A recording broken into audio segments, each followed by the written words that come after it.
What if I told you that the difference between a flourishing marketing leader and a frustrated marketing leader really came down to just 4 letters? C.A.R.E. We are testing a 12-step framework created by visionary Chief Experience Officer Jonathan Eldridge.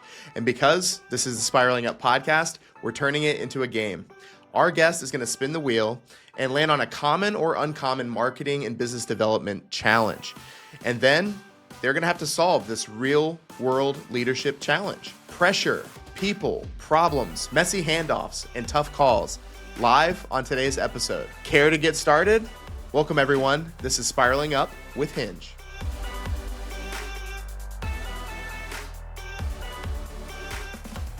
Welcome, everyone, to the Spiraling Up podcast, the podcast for professional services marketers and leaders. My name is Austin, and as always, I am joined by my colleagues and co-hosts, Mary Blanche Kramer.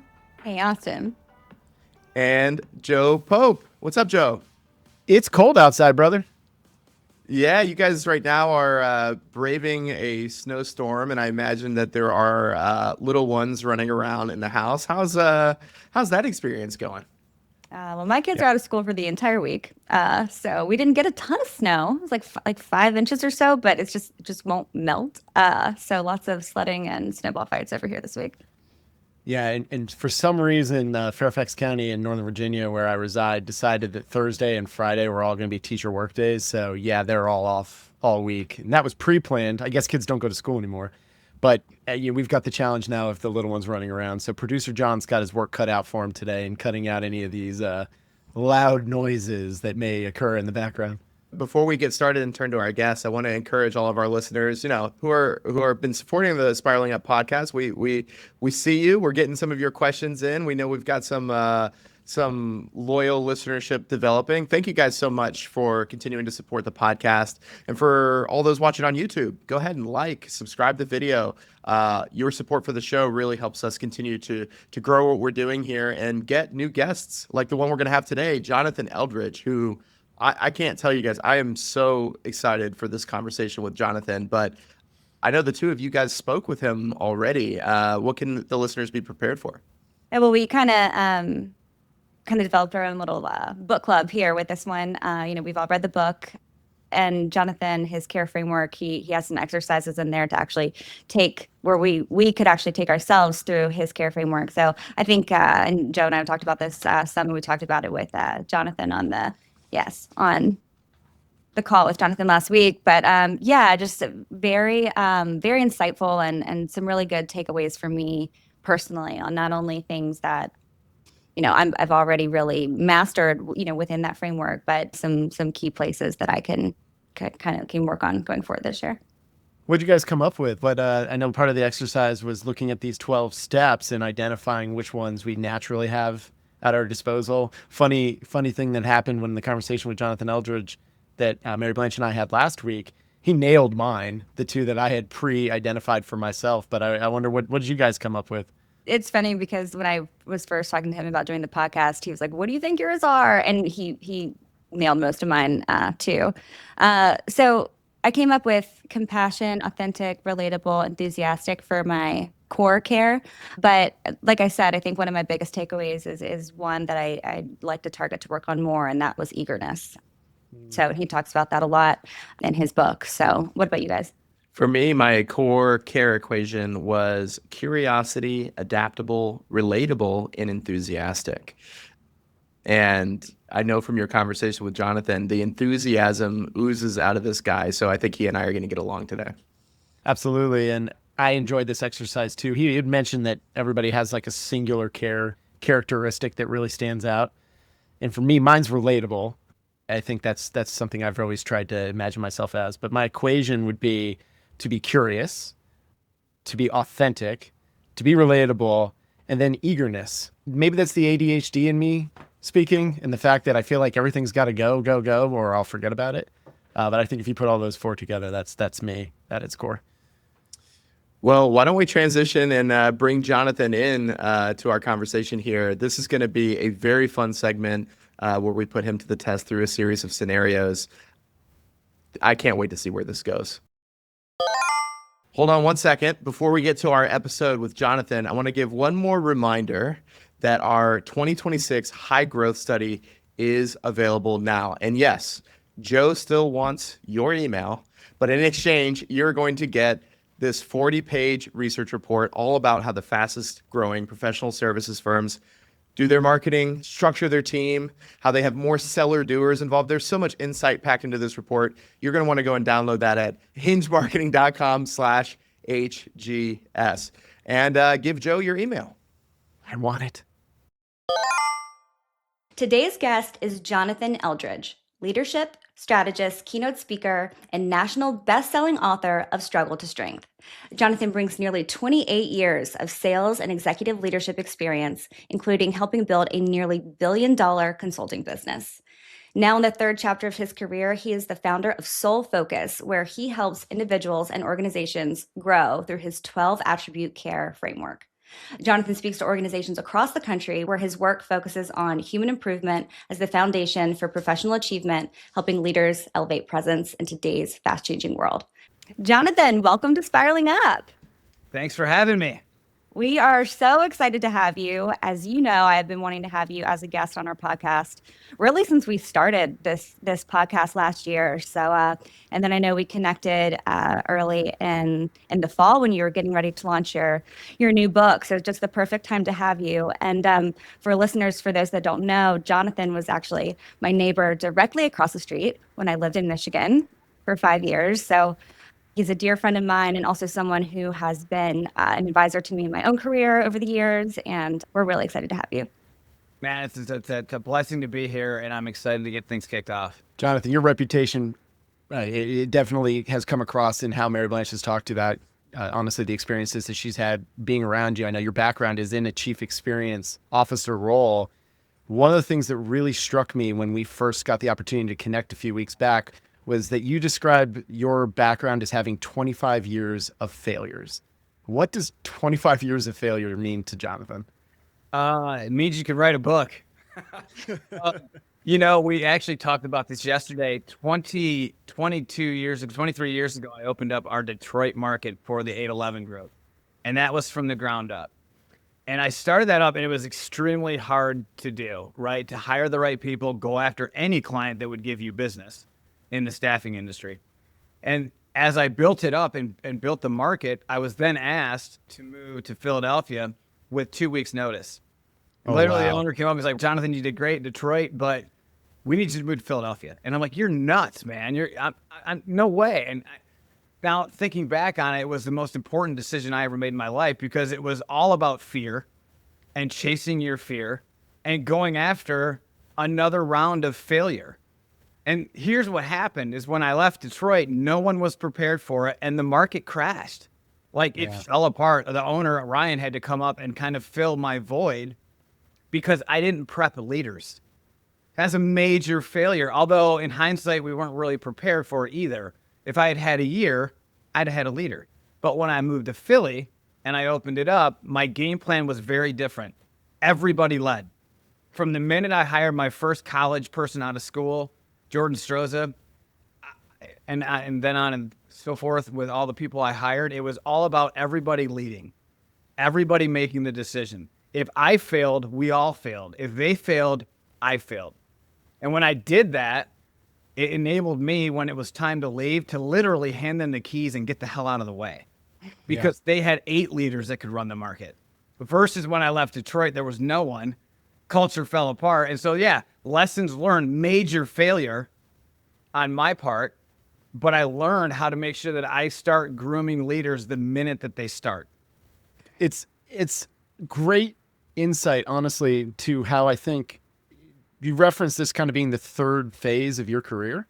Yeah, this is kind of, we've gone through these different stages. We've started in Detroit, we went to Philadelphia, you're back in Michigan now, and now we are creating our own entity, our own professional services organization. Another anecdote that you shared with us when we talked previously is, 99% of these types of initiatives will fail. Yeah. And you've gone in and tried to do this 3 times. What's driving the insanity, man? What's really driving you to try to bring this vision to leaders across professional services and business to business organizations? That's a great question, and it's manifestation. And people think that it's not real, but in the 6th grade, I told my teacher that I would run a company someday.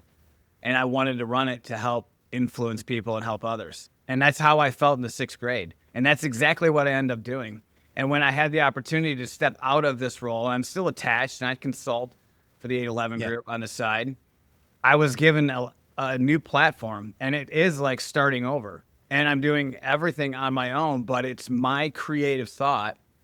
And it's those 25 years of lessons learned that's now put me into the ability to work with leaders and really break down the leader. Sometimes it's not the issue. It's actually the leader. How were they taught? Where are they? How are they getting ready every single day? So I developed a framework throughout those years of, man, why is, so we grew, just found this out, but the 811 group in the professional services staffing industry last year grew 12%. Industry standards was minus 2%. Yeah. Oh, wow. Okay, so we are an outlier. And how does that happen? It's because we created great culture. And frankly, we just care more than everybody else. So my framework was like, man, what do we do different? We care and we prove it, because I wouldn't work here if we didn't. So then I was like, all right, what attributes do I need to put onto this CARE system? So I started asking managers, doing my own research. Why are you using me? Like, why did you even pick up the phone? Well, you know what? You were consistent. Wow. Well, that seemed to ring a bell quite a bit. That was my first C.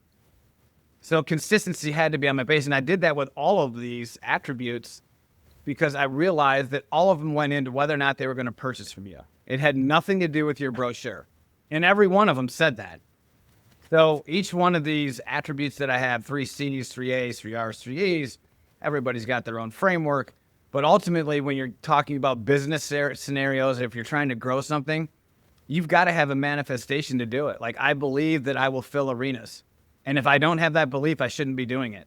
And I'm not trying to fill arenas for notoriety. I'm trying to do it because I believe I've made changes in my life. Mary Blanche has witnessed them, where I've become a better human. And if you become a better human, it doesn't matter what you're selling, you will succeed. I promise you that. I'm proof of it. That was the back half of what you said to Joe and I when we were talking to you last week, as I have 25 years of failure. And that is why I succeed. And I thought that was so powerful, because it's really about just reframing your failures in your mind and using them as your fuel to drive you forward. 100% Mary Blanche. And it starts with how you take care of yourself, right? If you are getting up every day and you're like, man, I'm blessed, enthusiastic, live the day, it's on my card. I get up every day and I'm thankful that I'm alive. As you guys all know, I've recently had another death in my family, and it's like the Back to the Future picture where they all start fading out. Well, my mom, my dad, and my brother have already faded out. And so I have to be enthusiastic. Like, I take the polar opposite. I'm not going to cry about it forever. I need to get up off this pillow. I need to put my shoes on. I need to get to work. Right. Because I have one opportunity on this planet. We all do. The more that I can get in front of organizations and leaders and help them realize it's not about your ego or your paycheck. It's about your influence in life. That's what's most important. That's what moves the needle, and that's why clients buy from you. Well, Jonathan, I think that is kind of the perfect introduction to why we designed this particular segment for you. Game show. It's game time. So, Jonathan, we are putting you in the CXO hot seat to see how your CARE framework can survive some of the real world's messiest marketing and leadership disasters. As you were just saying and describing, your approach as a human, your approach as a leader is to come in with a lot of enthusiasm as a response to tragedy and things going wrong and mistakes.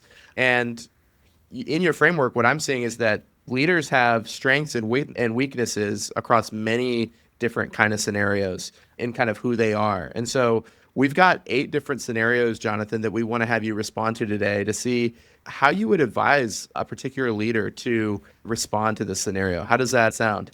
I can't wait. I'm going to put on my bulletproof vest and get after answering these questions, man. Let's go. Excellent. Well, without further ado, then let's spin the wheel, and then Mary Blanche, I think you'll be the one to kind of read through our first scenario. Let's go ahead and give it a spin. The sound effects get me every time. It. Okay. The burnout wall. Burnout Wall. All right, Jonathan. So it's Q4, and Greg and his team have been running at 100 miles an hour for 6 months. And one by one, the team members start quiet quitting. And the spark that usually drives their creative work has pretty much completely evaporated. But there's still one more big client initiative before the end of the year. So Greg needs his team to cross the finish line, but he can see that the team's really running on empty. So how does he reignite that fire and get people to move with speed again, but also without it feeling like he's just cracking the whip or ignoring their exhaustion? Right. That's awesome. You just mentioned enthusiasm, and that enthusiasm, why it's on my C.A.R.E framework, is because it's about perspective. Did they have this feeling in Q1 when they weren't burnt at 100 miles an hour and they were going and everything was great and everybody was drinking the Kool-Aid? Now it's Q4 and your tank is empty. So where are you finding enthusiasm? As a leader, you should be painting a vision every single day as to where we're trying to get to. And you should be painting the vision of how hard it's going to be right now. And the people that are toe dipping, it's in chapter 3 of being curious. Toe dippers don't work. Toe dippers are for everybody else in the industry. Go toe dip somewhere else. You need to jump in the pool and finish the goal system with me. Because I'm with you. Like, so if you're barely getting across the finish line, how do you think I feel? So the honesty and transparency that you can build with being enthusiastic and painting a new vision. Look, if we can get across this finish line, X will happen with the client. I promise you that. I'll give you more time. I know you're burnt. I know you're spent. But you weren't burnt in Q1. So where can I find that mindset in all of you to help us all get across? And I think that's where enthusiasm comes in. You got to fill back up with juice. And how do you do that?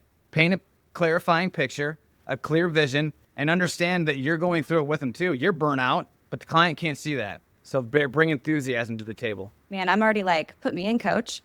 Yeah, there you go. After that speech. I don't know how else to do it. That's how I would do it. And I've been in that situation where they are spent. Again, you get into the quiet quitters. You do feel that and you can hear it and you nip it right away. If you nip it right away and you get curious about why they're feeling that way, it becomes very easy to go, oh man, I feel that way too. Well, let's get across this finish line and go to the happy hour and we'll celebrate. You know, that's kind of how I would look at it. Yeah. I love in your book, you talk about when you're talking about curiosity, you said it's nearly impossible to set the course of your life without curiosity as the key.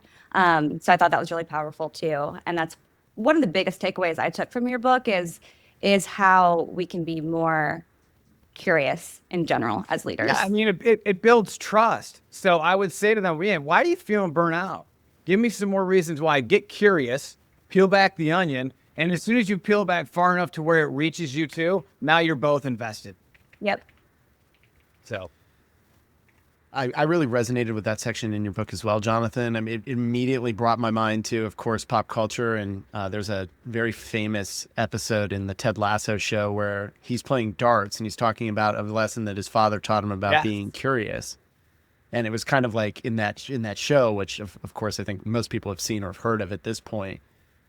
It's kind of his coming out party. He played the first few episodes of that show where he was the buffoon coach. He was never going to accomplish anything.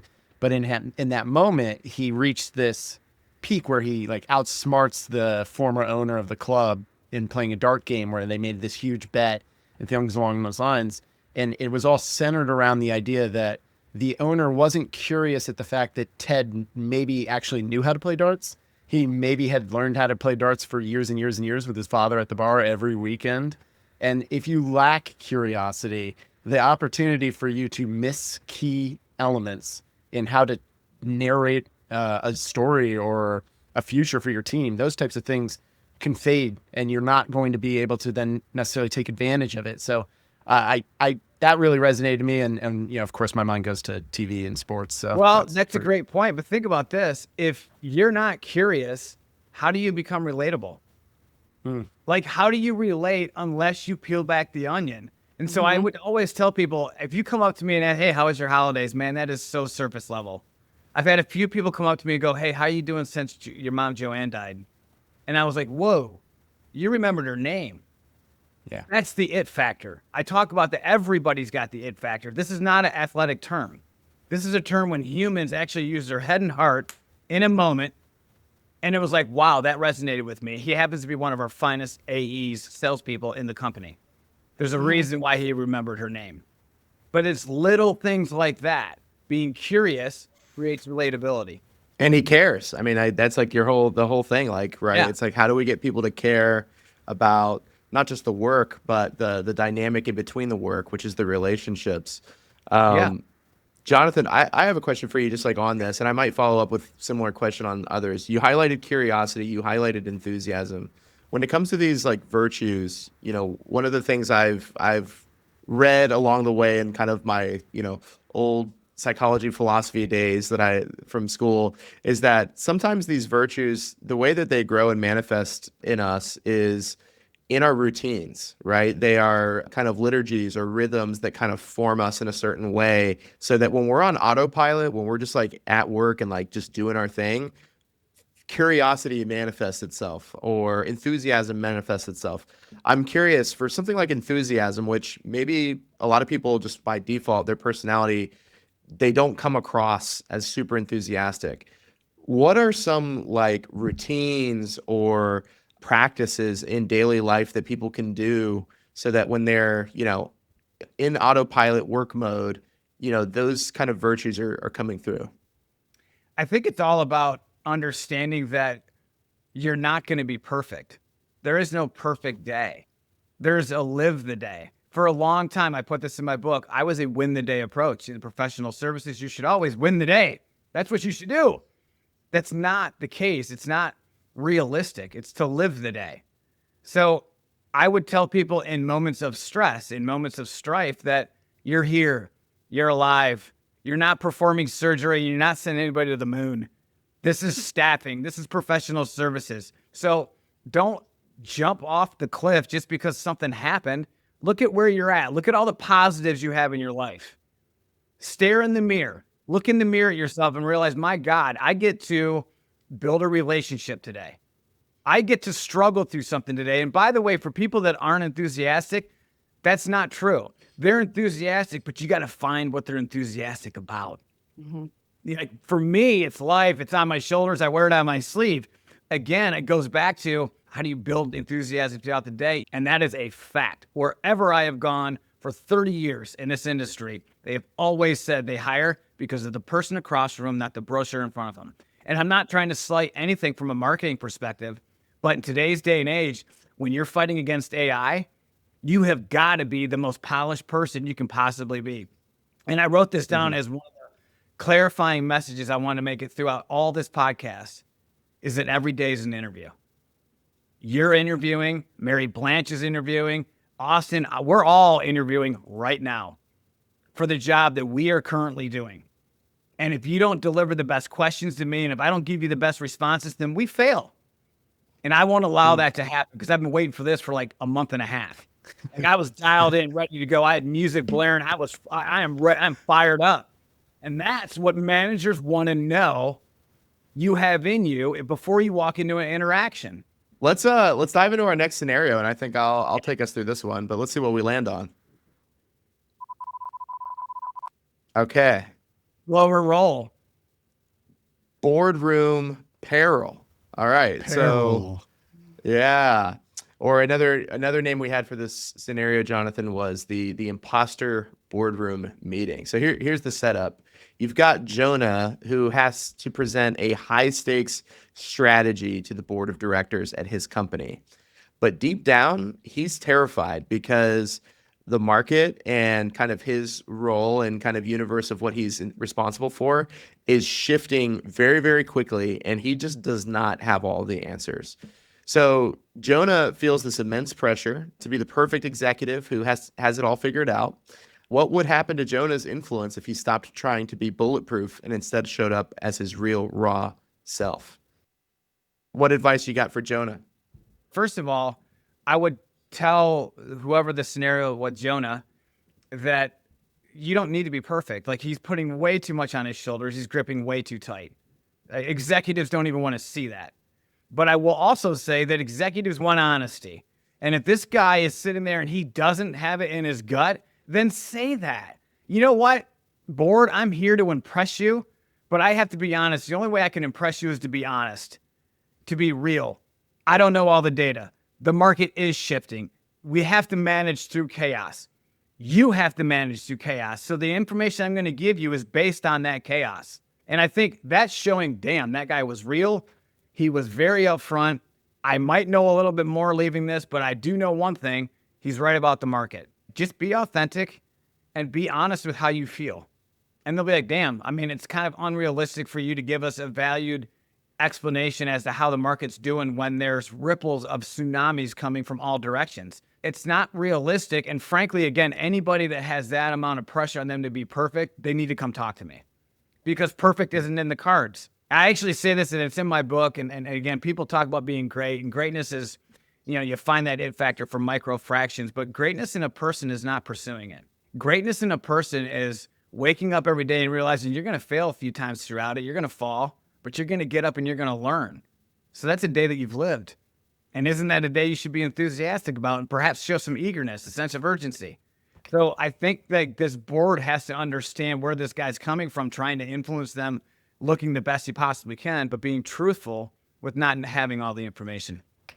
Eagerness really resonates with me on this one, Jonathan, because in that type of circumstance, you're right. Nobody has all the answers. But if we're eager to learn, if we're eager to consume the information that's available and use our subject matter expertise to present solutions, options, hypotheses, things along those lines, we're going to be in a much better position to be successful.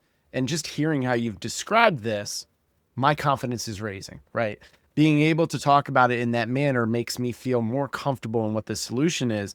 And in marketing, it's a test. It's always a test. And if I don't believe that at some point we're going to get the answer from my leader, then my confidence is going to decrease. And that eagerness is really that key piece right there. What would the board rather hear?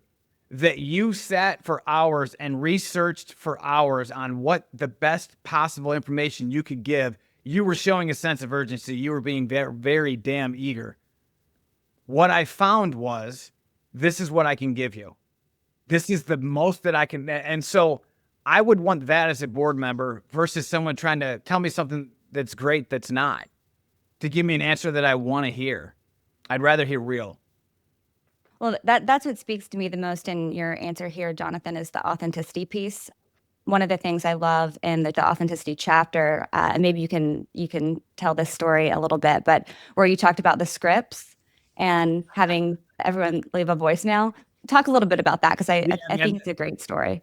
I was talking to people today about that. They're like, the progressive commercials really screwed you on that one, because I would go into markets and I would tell every market, I want you to leave a message on your voicemail. Come in the next day and we're going to play them on speaker. And it was a fun exercise because no one was going to be perfect. And I went into Columbus and I sat across from this newbie, and he was putting out great, voicemails all day. And I got up and I walked around the workstation and I realized he was reading a script. So on his next voicemail, I literally grabbed his script while he was leaving the message and ripped it up. And he fuddled through it and left it and all that. And I said, listen, life is not a script. It's not going to be handed to you with this piece of paper to say, read this to everybody. And second of all, it's not authentic and genuine. Go home and leave a message. Now, the next day, everybody came in. Very senior salespeople played their messages first, and they were all right. But the best message left that day was from the newbie, the guy that didn't use the script. And when I stopped everybody, and there were senior people making great money in this office, and I said, guys, the best person was Alex, who just started. And he got like a tear in his eye. And I explained to him why, that he finally put down the piece of paper and he sold him. He didn't sell the process. Again, that's what managers want in the professional services industry. They should want that in any industry. And marketers above, I think, many positions across professional services, we especially have to be adaptable. I mean, we talk about it a lot on this podcast that just in the last 12 months, the tenor of the conversation and like the central tools and things that we're talking about have completely shifted in the digital marketing landscape. It's like one of the most, I think, important skills that marketers have to wrap their heads around. Let's go ahead and spin the wheel again.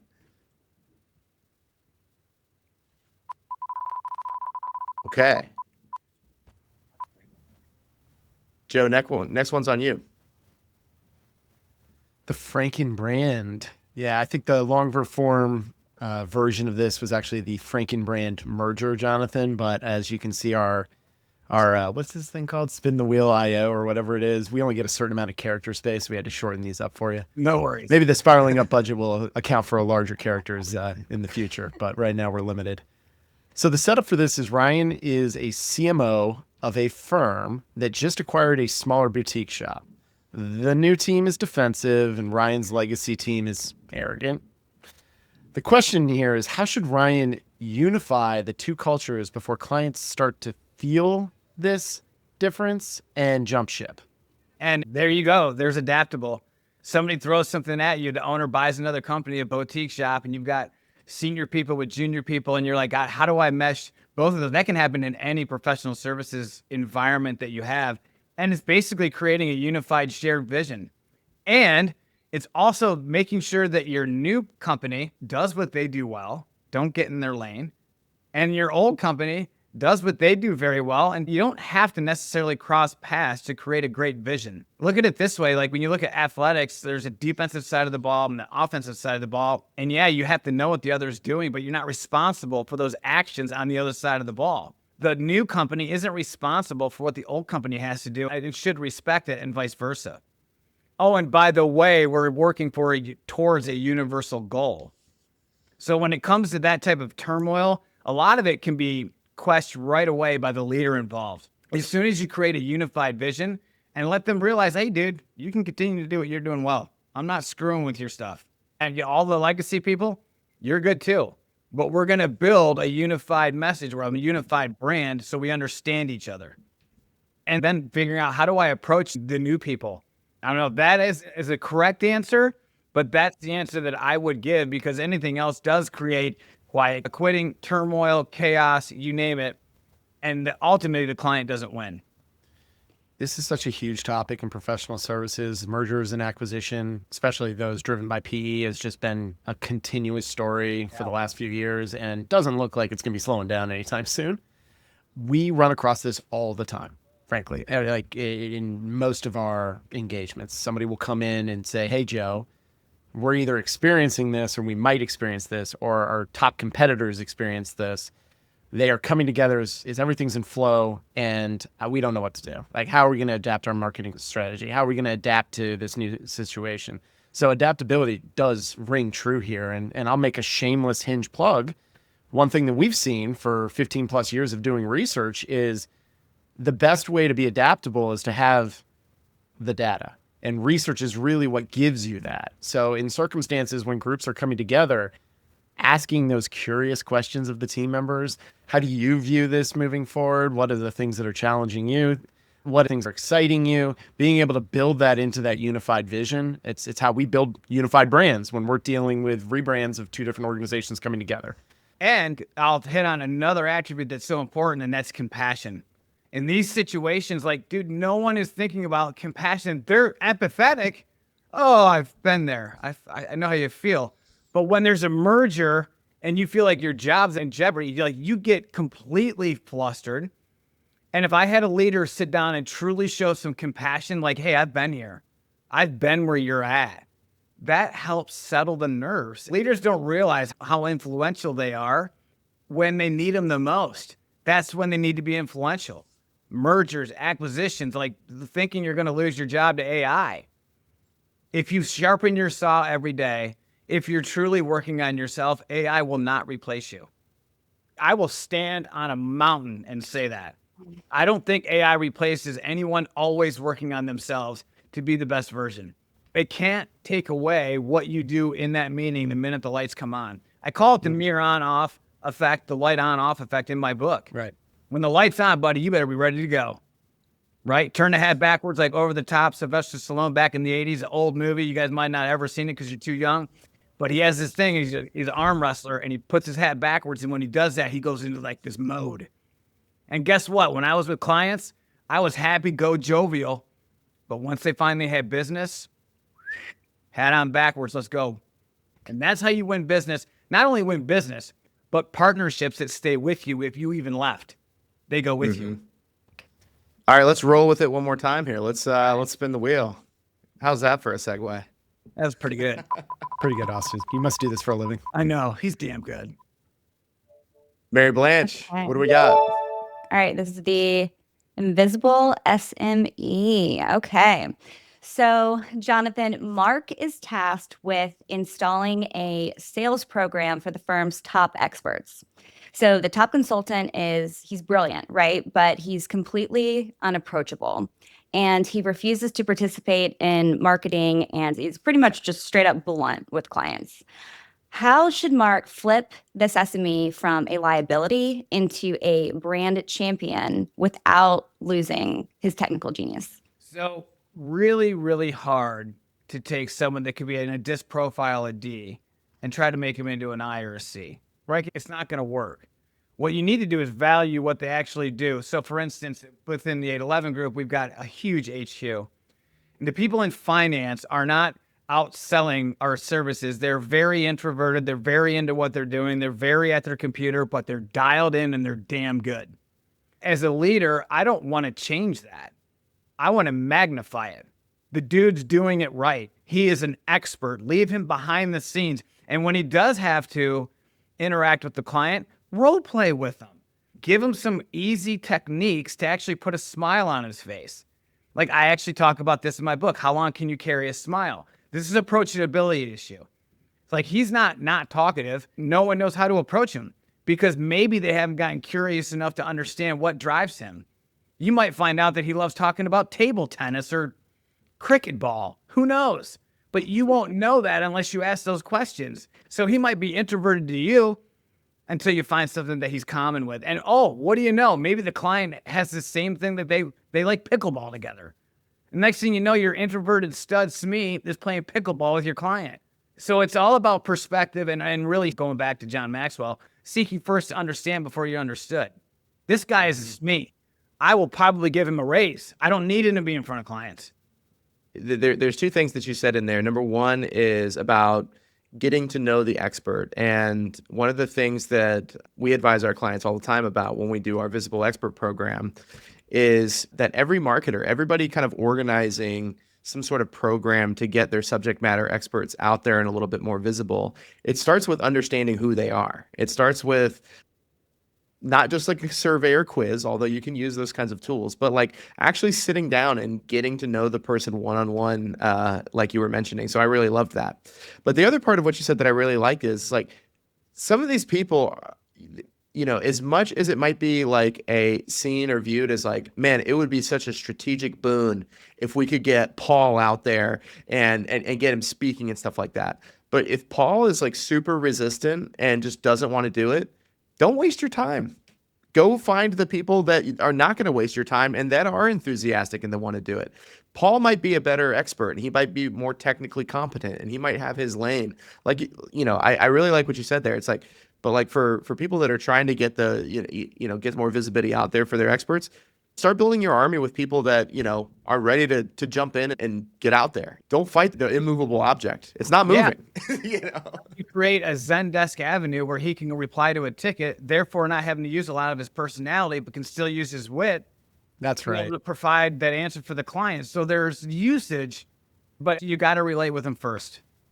Meet people where they are, right? Yeah. That's the key with relatability, and that, to me, of everything in your CARE framework really resonates the most. It's how do you make these deep connections with people, meet them where they are, and allow them to then show you, in a sense, how you can sell to them or how they can help make your marketing system more successful, how you can make your team a better unit. And if you think about it from that perspective, your ability to pathway forward is far more likely. One of the big things that we talk about in our Visible Expert program that really resonates here too is you don't always have to be a speaker. You don't always have to be a writer. You don't have to be a podcaster.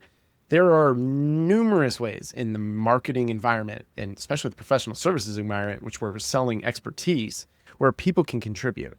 So if you are relating to them and putting that effort forward authentically, even, the likelihood that they're going to be able to plug in and provide that type of extra support in a way that actually works for them, that they can be excited about, is far more likely. It's how it works. Without it, it wouldn't.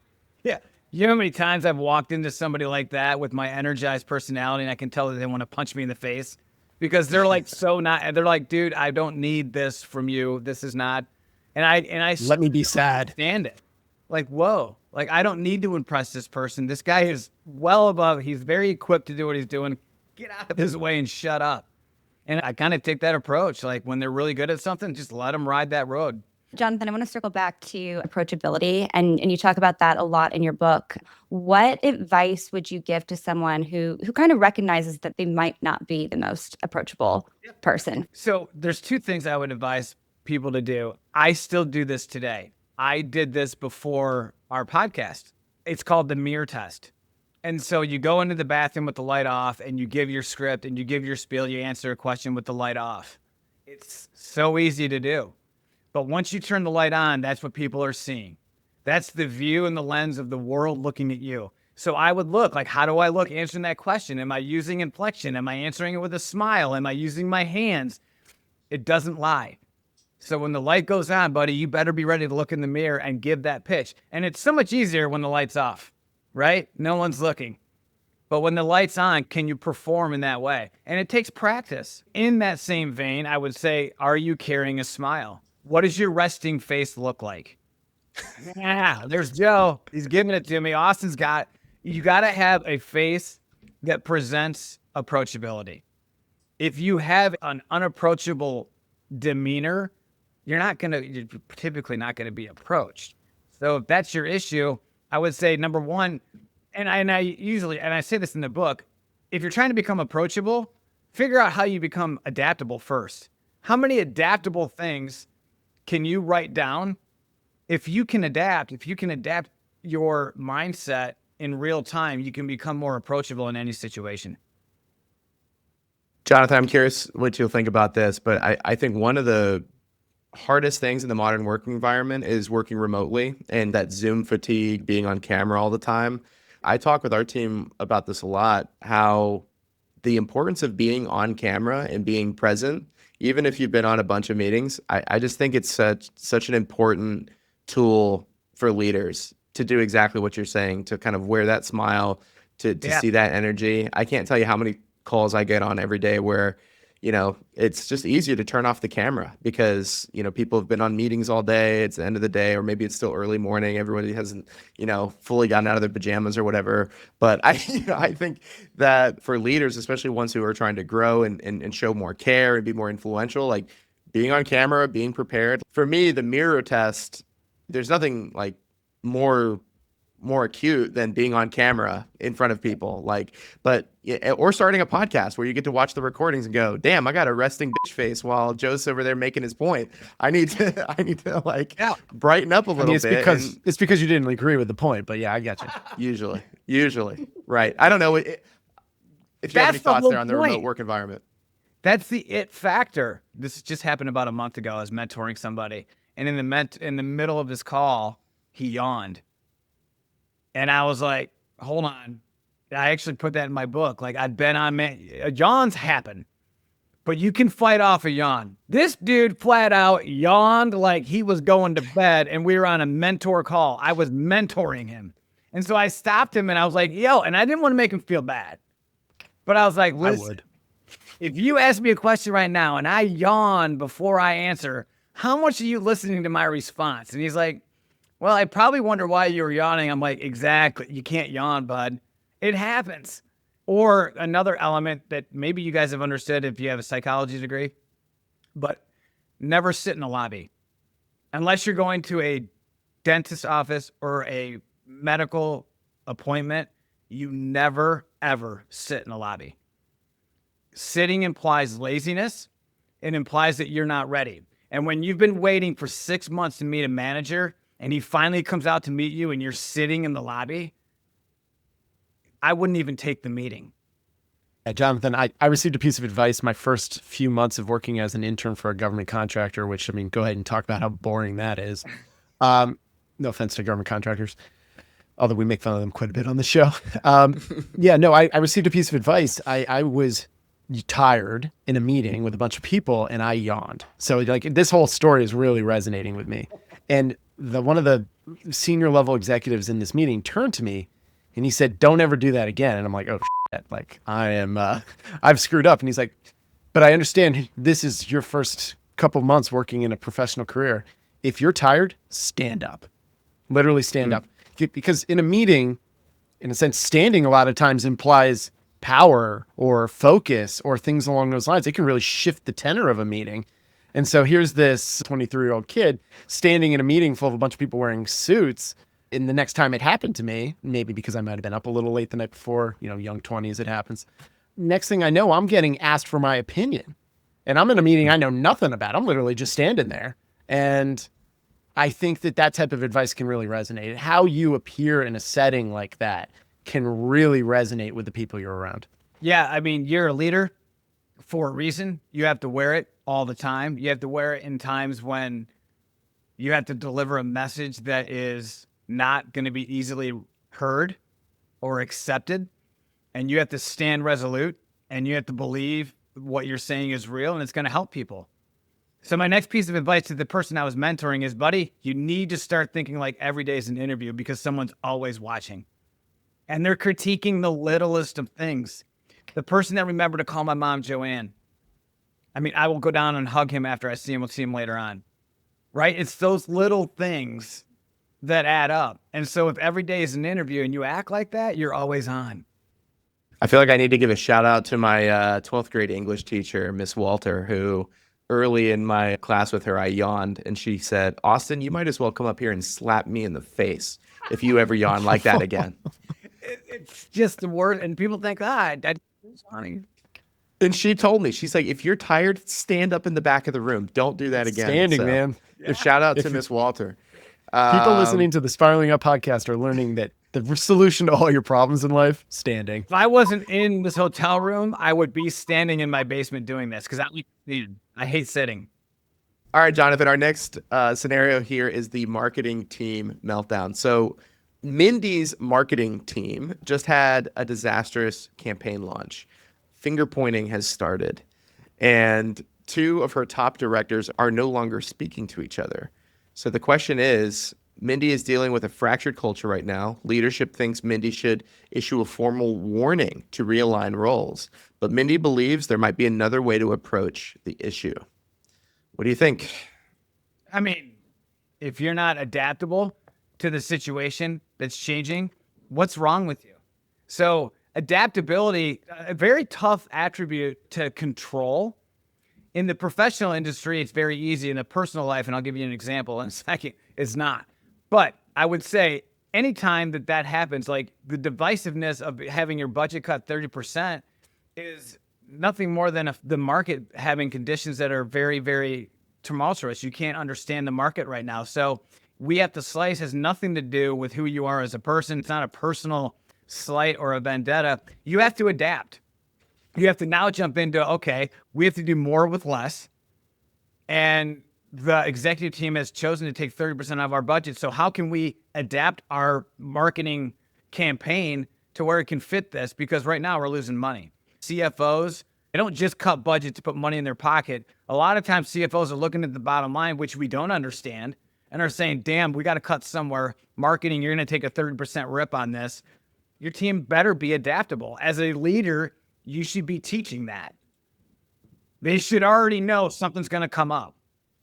Be ready for it. We're going to work through it this way. We're not going to bitch about it. We're going to adapt and push forward. And that's going to show the board how powerful of a leader you are, because you're forging forward instead of bitching about the request. How would you advise directly addressing the finger pointing problem? I think for this is more common in larger organizations where there's more people that are vying for better positions, higher salary, all across the board. Our former managing partner, Lee Fredrickson, he used to always tell us, we do not have a bus at this company. You can't throw anyone under a bus because there is no bus here.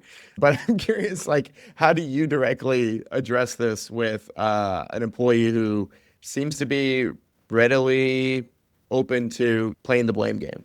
I had actually dealt with this when I took over the CXO role with 811 Group.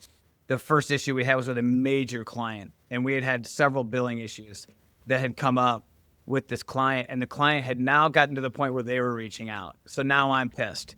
This is a whole nother level of, we need to jump into this. And the reality was we were not delivering and everybody was pointing fingers at everybody else. And I'm like, stop. Everybody stop. The next person that points a finger, I'm firing, because that doesn't solve the problem. I don't care where the problem started or originated. I care how we solve it. The client always comes first. So if your negative attitude and finger pointing is going to impact and affect my client, then we have to really seriously take a step back. That's how I look at that scenario. I would call people out to change and address it head on. That would be my approach. All right, so Jonathan, we are kind of reaching the end of our time here, and we wanted to know if you'd be up for a lightning round. Yeah, I'm up for anything, man. Throw a dart. It'll. Cue producer John the lightning and thunder sounds that we usually get for our lightning rounds, but we've got 3 scenarios left. I was thinking we could just run down through each of them. So Mary Blanche, why don't you take the first one here? Joe, you take the second, and then I'll finish up with the last one. But yeah, lightning round. I'd say 1 minute on the clock, Jonathan, for each of these. Would love to get you round out our whole episode here, get through all the scenarios. So timer on the clock here. Mary Blanche, why don't you take us away with the first one we got left over here? All right, so I'll go with the social media scare since it's right there on the board. So for this one, a junior employee posted a hot take on LinkedIn that went viral for all the wrong reasons. It's technically authentic, but it's alienating a segment of your client base. So firm leadership is livid, and they want Amanda to hold her team accountable. So how should Amanda balance authenticity and compassion with the need for professionalism and the firm's reputation? At the end of the day, when you're in the professional services industry, the client is God. The client pays your bills. The client makes sure that you stay employed. And without the clients, your lights don't stay on. So the minute you impact the client, you've taken personal into professional.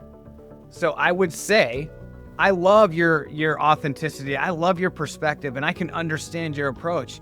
But right now, it's fracturing off a piece of our client base, and we cannot have that happen. Yeah. So I need you to draw back that authenticity and keep it more personal, and use those on your own site. But as we continue to grow our company, I can't have that on there. It doesn't look good. I understand where you're coming from. I have done the same thing before. You're showing compassion. I don't want you to lose your authenticity, but when it impacts our clients, now you're really screwing with our business plan. Jonathan, I have a love-hate relationship with this next one, but I'd like your take on it. The ghosted RFP response. So the firm spent 3 months on a massive contract bid, and Sarah, the CMO, just found out they lost. Her team is demoralized. Everyone is blaming the pricing model. It's always pricing. It's always pricing. How should Sarah demonstrate respect for the team while maintaining a sense of urgency to move on to the next pursuit? What does that Monday morning meeting look like post the big L? Sarah needs to come in, close the door, sit down with her team, and tell them one thing, that failure breeds opportunity. The only way you're going to get opportunity in life is to fail forward.